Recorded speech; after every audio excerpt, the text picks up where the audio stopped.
And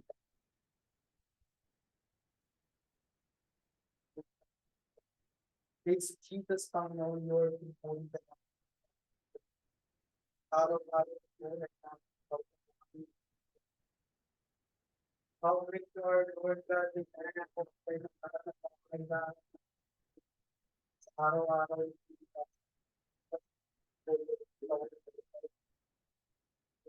Lord, sa araw nito, Lord,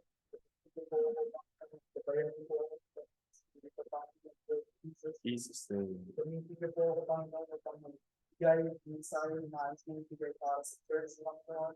Tumitigil po ang aming bigay, Panginoon, naglalabas din sa katang tama at ng buong kita. Lord God, Jesus, bless mo ang lahat ng Lord na nanonood. Panginoon, Lord, huwag na iman yung mga kapatid na namin papunta para ang spirit sa aming mga kapatid na nasa para sa gawain mo yung Panginoon. Panginoon, samahan niyo po kami sa daan. Walang kapuluhan ang ginagawa namin without your presence. Kaya Panginoon, Lord, Panginoon, samahan po kami sa buong magkapon nito. Ikaw ang aming dadakilain, ikaw ang aming pupurihin ng dala ng ibang sasandali. Kaya inaangkin na namin ang katatapayan sa araw na ito.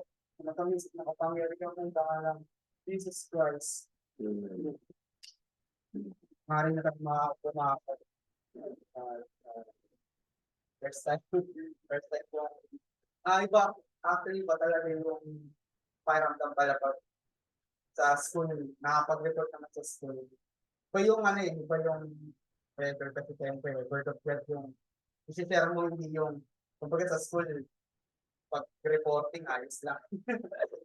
Science, mga ganyan, mathematics. Pag ano, pero siyempre, iba yung uh, record part, word of God. Pero siyempre, sino ba tayo para tanggihan ng salita ng ating Panginoon? Share at ipangaral sa atin dahil na purihin ng ating Panginoon. At ang topic na natasan para sa atin ng ating Panginoon para sa Father ito ay actually series to, pero sa mga sana matuloy-tuloy natin series na to binigay sa atin ng pastor, which is main topic is 9 secrets of a healthy relationship. Ang key verse natin that sa Galatians 5:22 to 23. Basahin ko mga topic sa James version. But the fruit of spirit is love, joy, peace, long-suffering, gentleness, goodness, faith, meekness, temperance, against such there is no. Basahin natin sa Tagalog.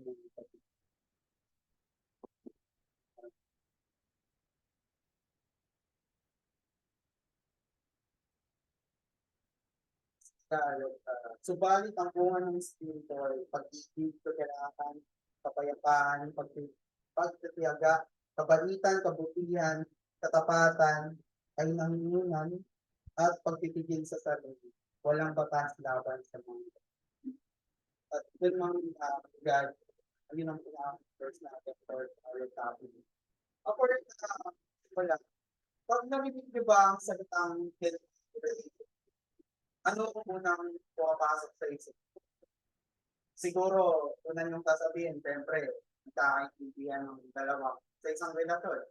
Magkakaintindihan. As mag-asawa, paano nyo nagsasabing nasa healthy relationship pa ba kayo? Masaya pa kayo sa inyo, ganyan. May communication bang nangyayari sa inyo? Sabi sa Google, sabi ni Google, healthy relationship involves honest, trust, respect, and open communication with partners. And they take effort and compromise from the effort. So naman, kasi if healthy ang relationship nyo, hindi nagtatago sa isa't isa, may tiwala kayo sa isa't isa, yun yung pinaka-main concept. Or, kumbaga, as a human being, na meron tayong relasyon sa bawat isa, pag sinabi kong healthy relationship, hindi siya toxic. Kumbaga, maayos kung meron ng pagkakampuhan. Kumbaga, hindi pagkakamos yung araw yun na hindi kayo pa. Yun yung masasabi. Nasa healthy relationship kayo. Kumbaga, naiintindihan yung isa. Hindi lang to relasyon ng romantic partner. Relasyon din siyempre sa God. Totoo naman, di ba? Kailangan sa Panginoon. Kaya ng Panginoon. Dapat meron kayong effort sa Panginoon. Panginoon, nagpukulang sa effort sa atin na magbigay ng blessing. Paano ba yung effort natin sa Panginoon?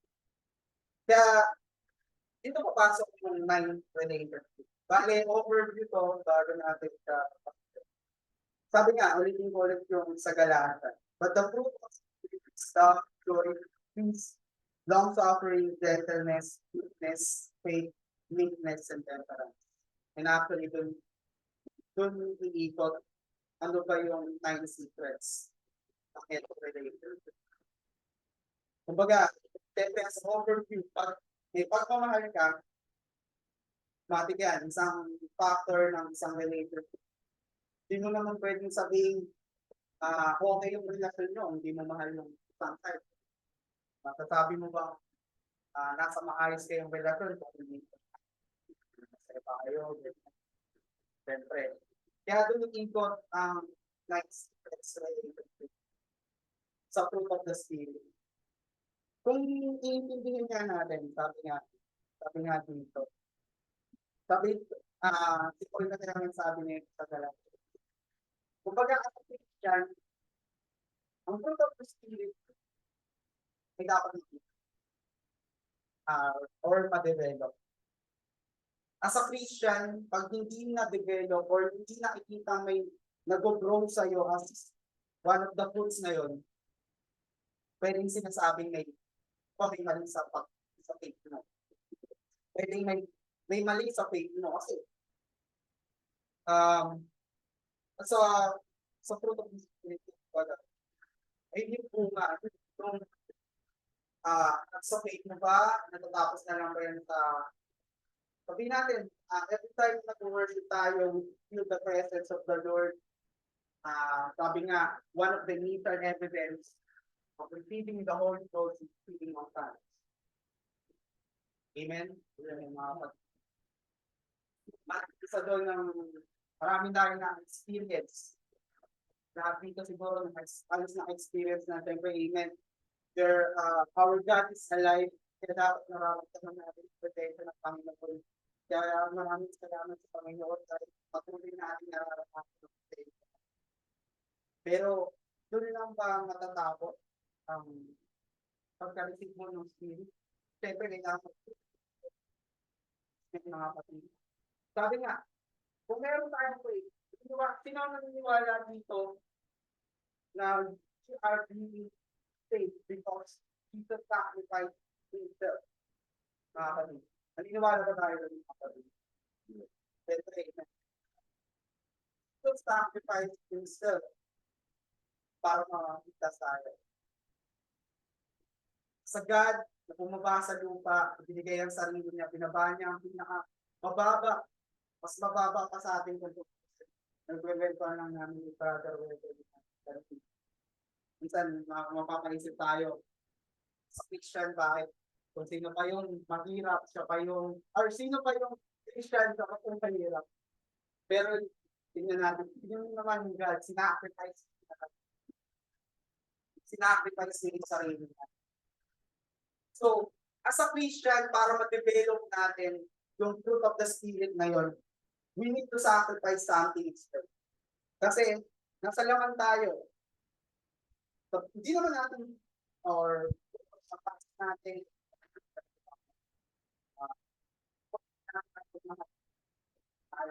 tayo natin lahat ng gagawin dito.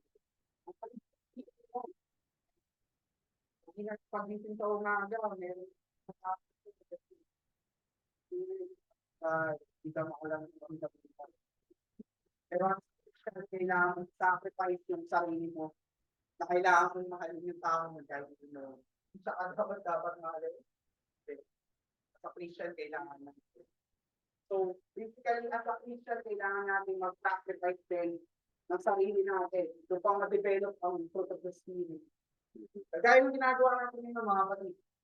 Sinasacrifice dati, siguro kung hindi pa kayo Christian, Sunday, nasa morning tayo. So, nag-sacrifice natin is dapat talagang ibigay natin sa Panginoon. Kung titignan, typical family of Filipino, pag nakita mo pag Sunday, matik nasa ganaan yan, nasa park, simba, siyempre magmamall yan. Pero as a sacrifice, kailangan natin hindi lang sa mall. Kailangan natin magsama sa ating Panginoon tayo. One of the sacrifice natin yun sa Panginoon. Actually, hindi nga sacrifice natin. Dapat talagang gawin natin. Ano ba yung time? Kung tama nagpipili sa atin yung time. Kailangan natin sacrifice ang sarili natin. Mahirap. Sa umpisa, sa Christian talaga, siyempre meron tayong sariling mga kagustuhan. Sabi nga yung kwento niya ng brother, pag nag-offer ka, kailangan something na special sa'yo. Once you have faith with God, you need to sacrifice something special sa'yo. Which is time. Special ang time sa atin. Lalo din siguro sa mga may trabaho diyan na dapat pagka-uwi niyo natutulog na lang kayo or pagka-uwi niyo nagpapahinga na lang siguro kayo dapat or Sunday siyempre payday. Bibili ako muna ng ano, makabili muna ako ng damit ko kasi payday. Pero kailangan mo mag-sacrifice sa akin for God. Which is, kung naniniwala kang nag-sacrifice ang Panginoon sa atin para maligtas tayo, which is need natin din, ipamuhay. Kailangan natin i-manifest kahit makilap to sacrifice something to our Lord God to please Him kasi ito naman yung dapat. Second, naniniwala ba kayo mga kapatid na pinatawad kayo ng Panginoon, especially Lord God Jesus? Pinatawad ba tayo mga kapatid? Amen ba? Amen, syempre. Our Lord God is talagang mapagpatawad kahit ilang beses na tayo nagkakamali. Pero ang tanong, kahit pa magpatawad sa tao, kung naniniwala kang pinatawad ka ng Panginoon, hindi to forgive others. Sabi nga sa tuturo naman, dahil natin tinurong pagdating ng ating Panginoon, magpatay yung mga namin na sa langit ka, sabi nga nga, isa yung patawarin mo ng pagpatawad sa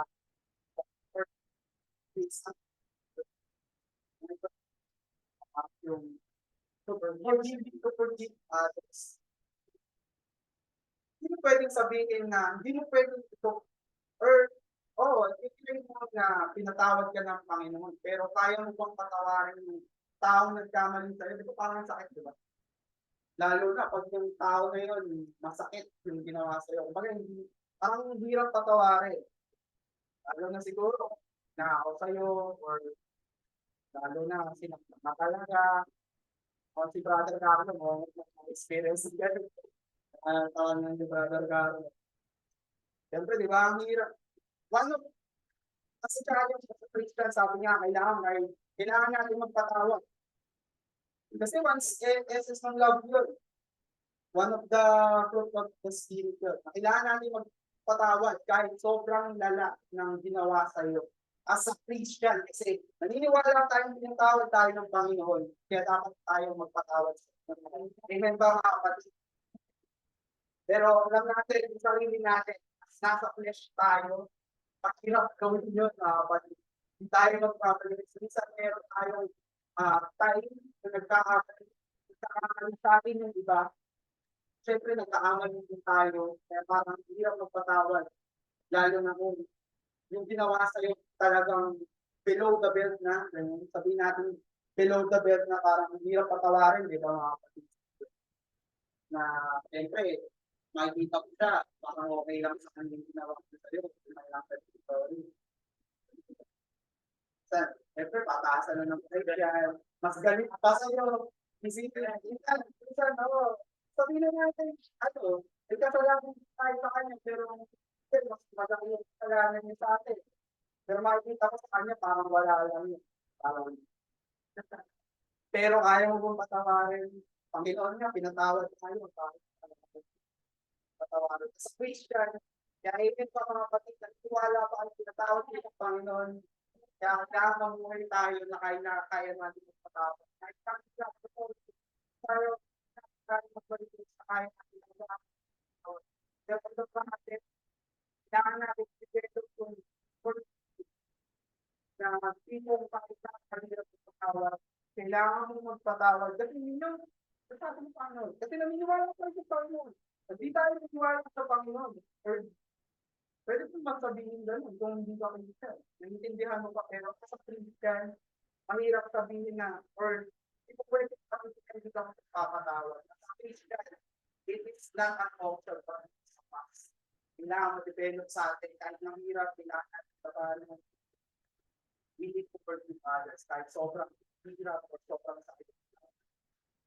Tupod pa tayo mga kapatid. Pinatawad.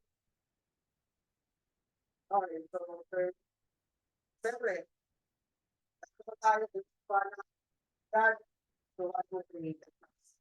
Kaya nga, sabi natin dito, actually, Siya ang ating God. Kailangan tayo yung nakakonekta sa kanya, kailangan mabuti ang group natin. So kung naniniwala tayo, God created us, siyempre kailangan din natin naniniwala tayo na meron tayong purpose and direction sa life. Minsan, siguro ito sa challenging part na ito gagawin ko or plano ko. Pero as God na ikaw ang ginawa niya, may plano siya sa'yo. Actually, kung ka pa lang ng Panginoon, ginagawa pa lang tayo ng Panginoon, meron siyang plano. Sabi nga, bigla nagkakamali, sabi nga, hindi ka pa lumalabas sa mundong ito, pinigyan na ng Panginoon. Which means may plano na siya sa'yo. So as a Christian, kailangan may plano ka rin makaling sa plano. Amen pa mga kapatid. Dahil wala tayong plano, tinggal lang tayo sa bahay natin or maghahantay na lang tayo ng tulong. Hindi mo pwede yata ito, kailangan natin yung plano. Para may bigay yung blessing ng Panginoon, kailangan meron tayong something or may purpose tayo sa buhay para mag-manifest yung plano rin ng Panginoon sa atin. Meron tayong kailangan gawin, kailangan natin mag-initiate. Nandun na yung blessing ng Panginoon. Kumbaga sabi nga, nakakit, di ba? Nakakit niya. Yung regalo ng Diyos, ibuksan mo na lang. Pabukas mo pa sa iba. Pag yung iba nagbukas mo, ano ba mabuti na yan? Nasa harapan na natin yung deep, kailangan natin magkaroon tayo ng purpose na parang bukas. Like the Lord, sabi nga, paano natin i-share ang kaligtasan ng Panginoon na binigay ng Panginoon sa sarili ng buhay. Binigay ko ito ang Christ sa gift na kailangan ng buksan at tanggapin. Siyempre, yung pagbukas na yon, pagbukas ng gift na yon, pagtanggap, nandun na yun sa effort mo. So, you need to have a purpose and direction sa life. Para yung plano ng Panginoon is makuha. At alay sa plano ng Panginoon. Kasi, minsan meron tayong purpose or direction or may plano tayo, minsan parang tinatanggi natin or hindi na natin tinatanggi. Amen ba mga kapatid? Minsan may gano'n na sitwasyon na parang minsan sitwasyon ka na na to or need to digital direction sa life. Siyempre, paliw pa ba natin makukuha ang tamang direction sa atin? At fourth, here, sa Christian, naniniwala tayo or we are convinced of the holiness of God, we will have a high sensitivity to issue of righteousness and morality. Alam naman natin gano'n ka-holy, gano'n kabanal ang ating Panginoon. Isipin nga natin how imagine or na how holy is our God. That's the time na nakikita natin kung gano'n tayo kakanap ng hindi ba mga kapatid? Na sobrang kabanalan ng ating Panginoon, doon natin na-realize yung mga pagkakamali natin. As a Christian or as a Christian, makikita natin yung gaano tayo kakanggon or gaano tayo karapat natin sa Panginoon. Kaya dapat as a Christian, kahit maghirap, i-recognize mo or naiintindihan mo kung gaano kahuli ang ating Panginoon, kailangan mabuhay tayo sa kapal natin. Ganun pa mga kapatid. Kaya ganun kahalaga ng buhay or pagpunga yung mga fruits na to. Sabi nga, as a Christian, it is not an option, but it is a must. Hindi siya option. Hindi mo pwedeng pangbihan or hindi mo pwedeng ma-develop. Pero hindi ko sinasabi mga kapatid na Christian dapat kinabukasan bago kami. Hindi. Siyempre, it's not a process. It has development. Talagang, siyempre, araw-araw meron tayong challenges. Meron tayong mga challenges. Meron mga kung ano ang pagsubok yan na pwede humaglang sa process natin para ma-develop fruit na yun. Pero dapat makita or dapat yung ako lang, hindi na natin sinabi ko na kasi for a Christian, kaya ako nag-develop to, something strong. Kaya sabi nga ni James, James 2:17, so you see it isn't enough just to have faith. Faith doesn't show itself by good deeds. It's no faith at all. It is dead and useless. Ang pananampalatayang walang gawain. Pwede mong sabihin, yes, you are worthy of God.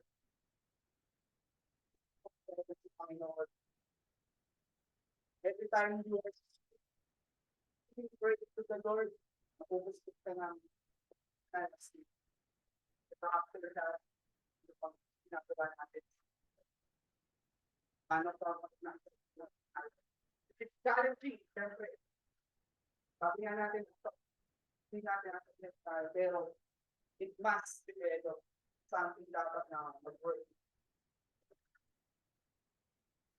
Parang sabi rin dito sa Matthew 7:16-17. You can detect them by the way they act, just as you can identify it by its fruit. You don't pick grapes from thorns or figs from a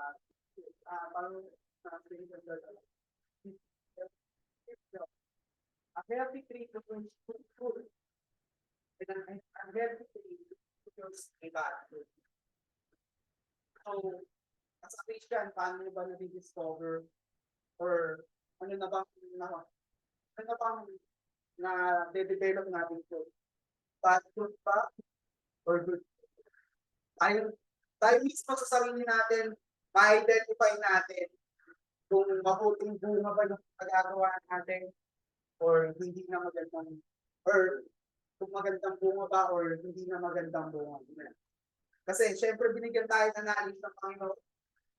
Pakarangkadaman natin ang tama't mali.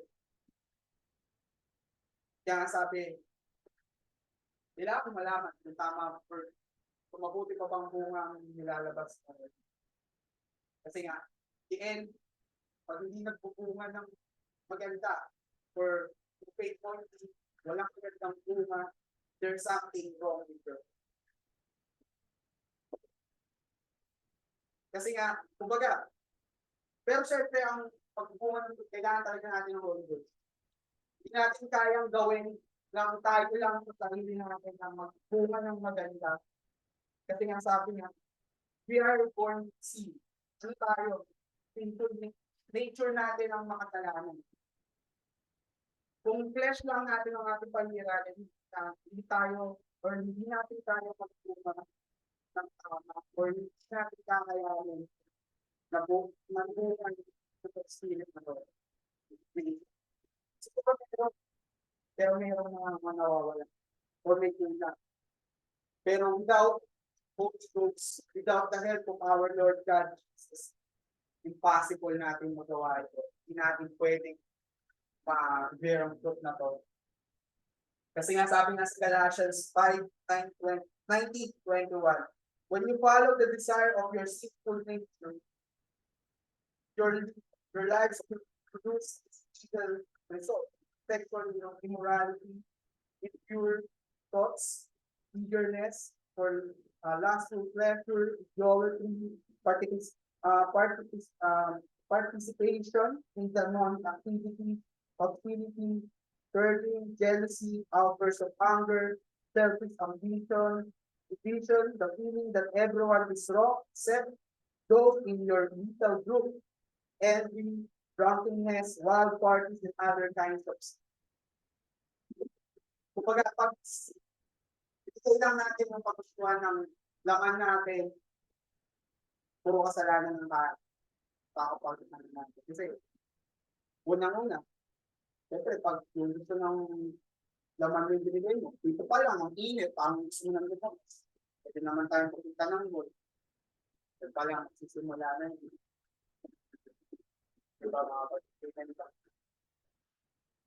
Siyempre, isa challenge talaga sa Christian. Kaya kailangan natin mag-ingat lalo na this last days.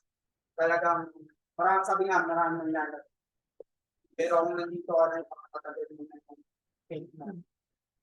Dahil pag ibigay natin yung ang ating laman, sure, na baka mawala tayo sa ibanan. Kasi nga sabi nga, kung ano ang gusto ng spirito ay nang ayaw ng laman at kung ano ang gusto ng laman ay nang ayaw ng spirito. Sabi nga ni Paul sa Romans 7, may mga bagay siya na hindi niya gusto niyang gawin, pero hindi niya magawa. Pero yung mga hindi niya magawa, yung ayaw niyang gawin, yung mga nagagawa lang. Kasi nga sabi niya nga doon, sarili niya mismo na mukha siya, mag-aakulit siya ng kasalanan. Kaya, kumbaga, napakahirap kalaban ng ating sarili. Sabi nga lagi ng pastor, may tatlo lang naman tayong kalaban. Satan, sarili at mundo. Sanlibutan. Or ang mundo na to. Kasi nga, syempre, kita natin, nag-i-different sila. Pero sa Christian, wala nang sasaya pa sa presensya ng Panginoon. Amen, mga kapatid. Siyempre, ayun ang tunay na kaligayahan natin. Lahat ng kaligayahan na nararanasan natin dito sa lupa ay pansamantala lang. Sabi niya dito. Ating pastor. Pero wala as a Christian, pinaghahanda natin yung kayamanan ng eternal. Eternal. Kaya nga, ayun, sabi dito, it's not an option na hindi mo mag-develop ang mga fruits na to, but an essential part of a Christian experience. It may develop at different rates, different people, but it must develop it. Hindi man siya biglaan, hindi siya overnight, hindi yung ngayon ka lang nakaya sa church, bukas, iba ka ng tao ka na agad. Hindi pwede, hindi naman ganun siya nag-work. Pero ang effort talaga. Bagal man siya, pero dapat mag-develop. Hindi man siya ngayon, pero dapat bukas may konting development. Pinabukasan may konting development. As the days goes by, kailangan merong development. At lagi natin tatandaan, yung development na to, hindi natin siya kayang gawin ng tayo lang. Hindi natin siya magagawa ng sariling lakas lang. Ahead of a Holy Ghost, siyempre, we need a good guide by our Lord. Yun nga, with the help of Holy Ghost nga, siyempre. At siyempre, itong fruit of the Spirit na to, kaya nga sinabi siya yung secret ng to have a healthy relationship na siyempre, discuss natin sa skills. Actually, isa-isayin natin siya. Pero, over na ito ang 9 secrets ng relationship. Especially, hindi lang po yung sikreto ng relationship sa iba, sa nanay mo or sa kapatid mo. So, siyempre, ito rin yung secret na kailangan to have a healthy relationship with our God.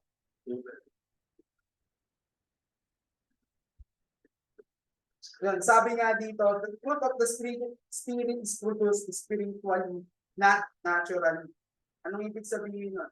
Hindi natin siya kayang i-produce ng sa sarili lang. We need power, which is from our God. Yun yung kailangan natin ma-receive, which is the Holy Ghost. Sabi nga,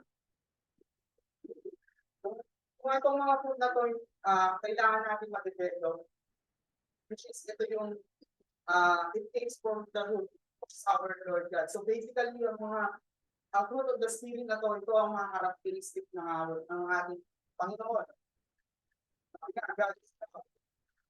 Sabi sa first so, he will rejoice over you. Parang 370. And peace, the God of peace, have restored you to 20. Kindness, his kindness to us. Ephesians 2:7, goodness, I will see the goodness of the Lord, Psalms 27:3. Faithfulness, great is your faithfulness, Lamentations 3:23. Gentleness, I'm humble and gentle, Matthew 11:29. and self-control. I have to restrain myself. Isaiah 42:12. Kumbaga na, yung fruit of the Spirit na yun is, those are characteristic ng ating Panginoon na pwede natin makita sa mga verses na yun. So, syempre, as we are have faith with our Lord God, syempre, kailangan natin nga ma-develop yun. Kasi siya ang ating ugat, tayo ang ating sanga, kailangan natin magbuha ng fruit of the Spirit na yun.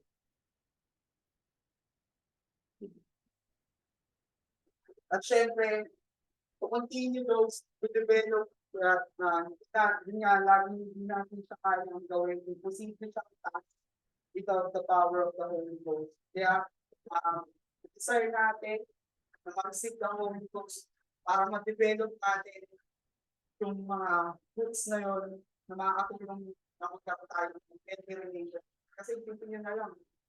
Kung wala kang love, just nagpag-relasyon kayo. So what? Diba? Second, second part, the fruit of the Spirit is singular. Because of their personality, some people tend to have an easier time with certain aspects of fruits of the Spirit. But like fire fruit store, they sometimes concentrate only on the fruits that interest them or comes easily to them. So, ano ibig sabihin nun? As a fruit of the Spirit, siyempre, imagine nga, nasa palengke kayo. Di ba parang namimili lang ng prutas. Pipili nila. Parang ganun din yung iba. Dapat as a fruit, the fruit of the Spirit is singular, which means kailangan yung 9 na fruits na yun, kailangan ma-develop, dapat mamimili ka lang. Or mag-focus ka lang sa isang fruits na yun, o dito lang ako sa lab, kasi mapagmahal naman na talaga ako, kaya i-develop ko yun. Or dito ako sa self-control, kasi hindi naman talaga ako, ito na i-develop ko. Hindi. As a Christian, kailangan i-develop ang lahat ng fruits na yun, hindi siya pwedeng parang mamimili ka lang na parang nasa paligid. So parang, kaya parang gano'n, nagkakaproblema minsan ng tao. Sabi ko siya na-develop, kaso wala ng self-control. Sometimes joyful, pero hindi na siya gentle. Masyado na siya maligalig. Masayaan siya, pero hindi niya na nakokontrol or wala na siya gentle na minsan nakasakit na iba. So as a Christian, we need to balance, kailangan lahat yun mag-develop lang yung isang aspect, mag-develop. Para syempre, as a Christian, mamuhay tayo ng nasa top.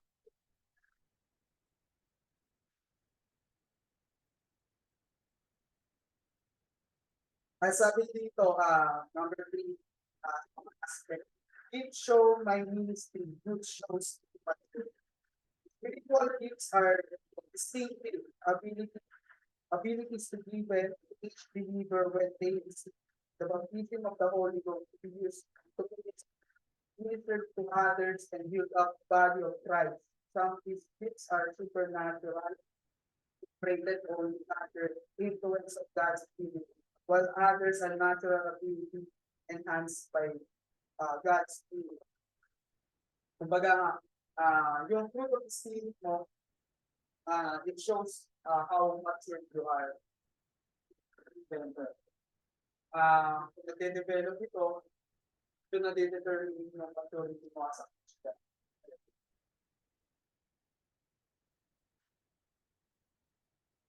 Next. And yun nga, developing the fruit of the Spirit in my life is the ultimate spiritual experience. Kasi dito muna yung parang nilalabanan mo din pag nagde-develop na. More on spiritual basis ka na. Kaya nade-develop mo yung mga fruits na yun.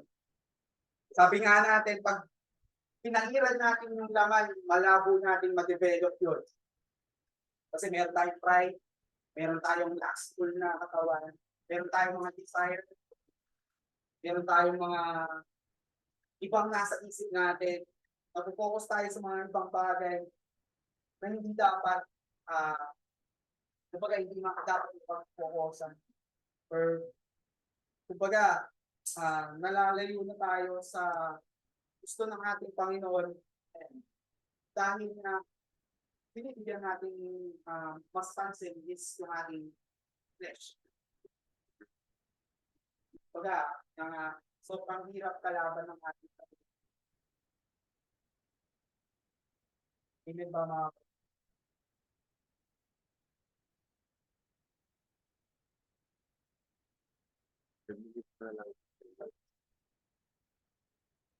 So, yun nga, sa kailangan natin i-develop sa Christian yung mga fruits na yun. Kasi, hindi tayo magiging iba sa ibang tao. Sabi nga, when you think of times or nasa Christian ka na, dapat iba ka na mag-isip. Kasi tignan natin, kung ihalimbawa na lang natin ang relasyon sa ibang or na nasa labas, makikita mo na lang, lagi sa akin yung pastor sa atin, sa akin yung pagbibigyan. Simbawe, ang relasyon sa Panginoon, ano lang, gaganon lang. Sabi niya, ano lang, pag nag-sign, well, di ko itatanggit dahil ganun lang ako dati. Ganun lang ang relasyon ko sa Panginoon, magsasign lang ako. Okay na sa akin yun. Mababaw yung relasyon. Kasi nga, wala na yung fruit of the spirit. Kaya kumbaga, yung relasyon natin sa tao, sa pamilya natin, sa mga kapatid natin, relasyon natin sa mga kaibigan natin, is mababaw. Kaya kumbaga, pag konting problema lang, ayaw na yun, bahala ka dyan, ayaw na dyan. Wala na yun, nakapagod na ako sa'yo. Kasi nga, mababaw ang relasyon nila. Parang sa Panginoon, Lord, ano ba yan? Wala na. Isis na yung Panginoon. Kasi, binigay or nagbigay yung nais niya. Paano pag tinanong ka ng paano pag tinanong tayo ng Lord? Ano bang relasyon meron ka tayo? Diba? Kaya, these fruits na sana kung ako man natatanong continue to, naging isa-isay natin yung fruits of the spirit para mas mapalalim natin. Oo, simple words lang siya. Makikita natin ang simple lang ng i-develop. That's what po kanila. Alam natin sa sarili natin yan, mga kapatid. Na madali lang siyang sabihin or madali words lang to. Parang dali lang naman yan. Makakahal lang naman ako. Pero gano'ng kalalim yung pagkaintindi mo sa fruits na yun? Gano'ng kalalim yung pagkaintindi sa pagmamahal? Gano'ng kalalim yung pagkaintindi mo sa pagsasaya? Ano bang pagsasaya yan? Pagsasaya ba sa pares? Pagsasaya ba sa baryan? Pagsasaya ba sa inuman yan? Pagsasaya ba? Baka iba ng pagsasaya yan. Malaya or kayapang, tama ka bang kayapaan yung nararamdaman mo? Baka comfort ka na ng kalaban, sa comfort zone mo na dapat lumalabas ka doon. Wala, kayapa na ako dito kahit meron hindi mo man sa kaya, kung continue natin kasi as overview lang ito mga batid, na dapat mas mapalalim natin yung mga fruits na to. Dapat mas na-develop natin ng hindi lang simple yung pag-treat natin sa mga fruits na bigay nga ng teksto na to, but is to become more mature na hindi lang na ibanggit mo lang or nakakita mo lang ng konti sa salita ko, okay na yun. Hindi, syempre. As a way na rin siguro to ng Panginoon para tahin tayo sa mga pagkakamali natin. At sana sa days na mga lesson na to is matulong to para mag-focus kayo na-develop yung mga fruits na yun. So, as a Christian, iba tayo sa nasa labas, magkakaroon tayo ng mahayop na relasyon sa ating pamilya, mahayop na relasyon sa mga kaibigan, mahayop na relasyon sa mga churchmates, at syempre, sa lahat, mahayop na relasyon sa Panginoon. Dahil nga, itong secrets ng healthy relationship na to, wala tayo healthy sa Panginoon.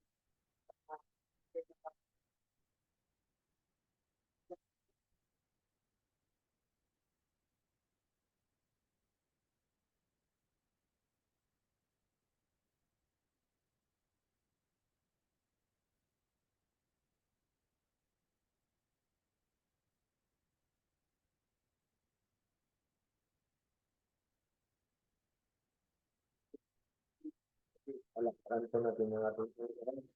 So, napakaganda po yung inspiration, fruit of the Spirit, ang napakaganda doon natin yung relasyon natin sa ating Panginoon. God, yun po na ang laging mangibabaw sa ating mga pananampalataya. Amen. Praise God. Tayo tumayo, alitan po natin ang ating Panginoon. Praise the Lord.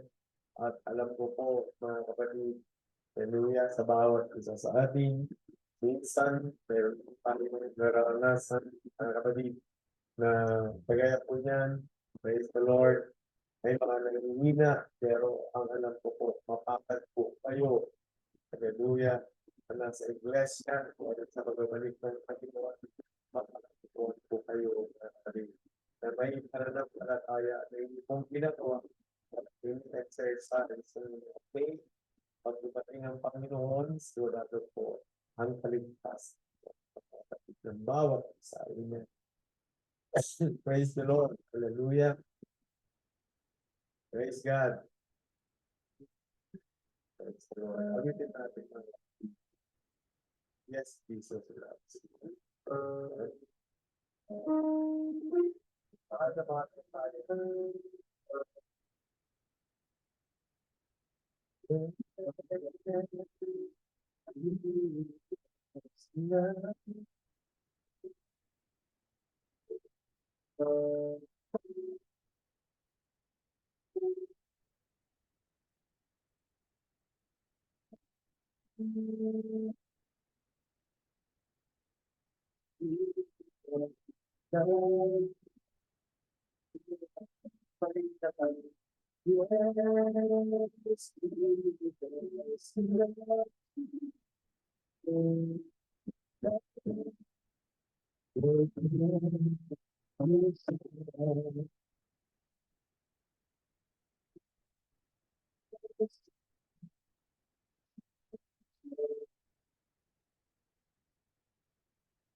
Panginoong Diyos, hallelujah. Tunay kang dakila ka, Panginoon, sa bawat buhay natin.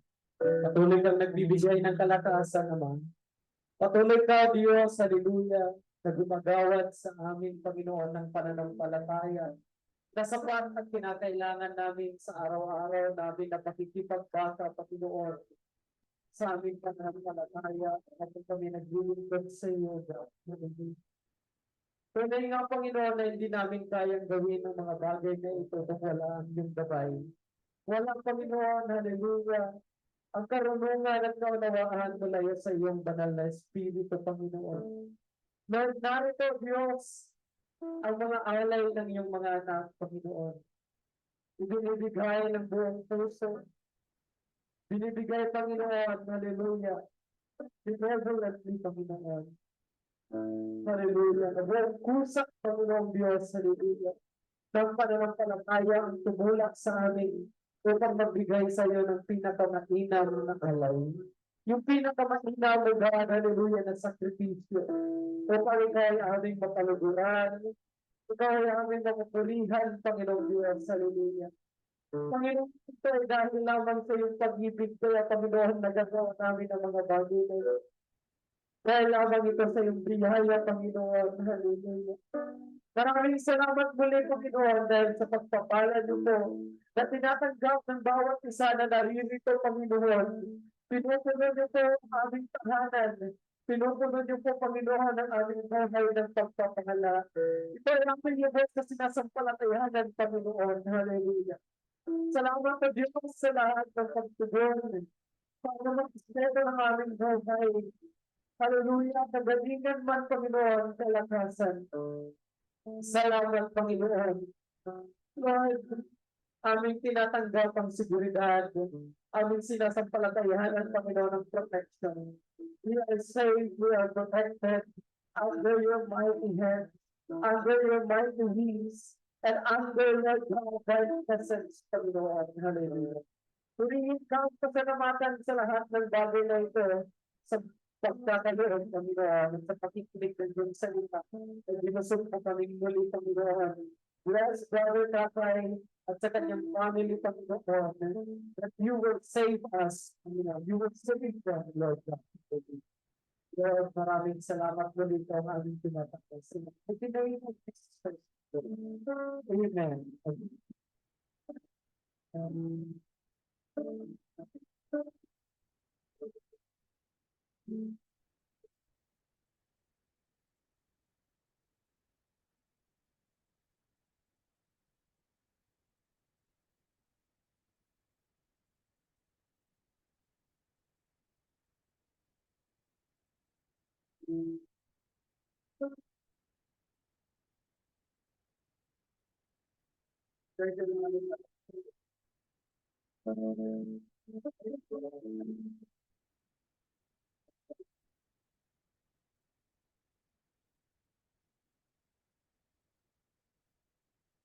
Bigay po natin ang pagpapalakpak sa ating Panginoon. Dahil kung may karamdaman na praise the Lord, sabali mapalad po tayo na nasa chair. Hallelujah, mapalad po tayo, mga kapatid, na may pananampalataya. At mapalad po tayo na ang ating mga puso ay gumagawa para sa Panginoon. Purihin po Diyos at natatapos po tayo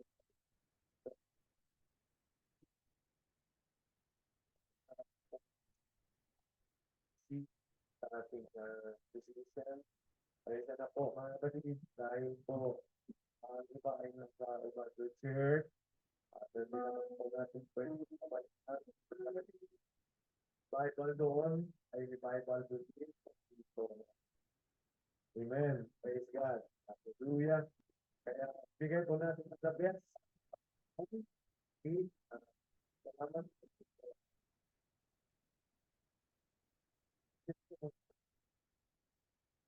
Okay. Purihin po ako Diyos. Sama pa si Brother. Hallelujah. Sila naglilipat ba? Para sa Panginoon. Ito lang. So, MC, upo muna kayo mga kapatid ko sa Panginoon. And happy Mom's Day. Happy lahat.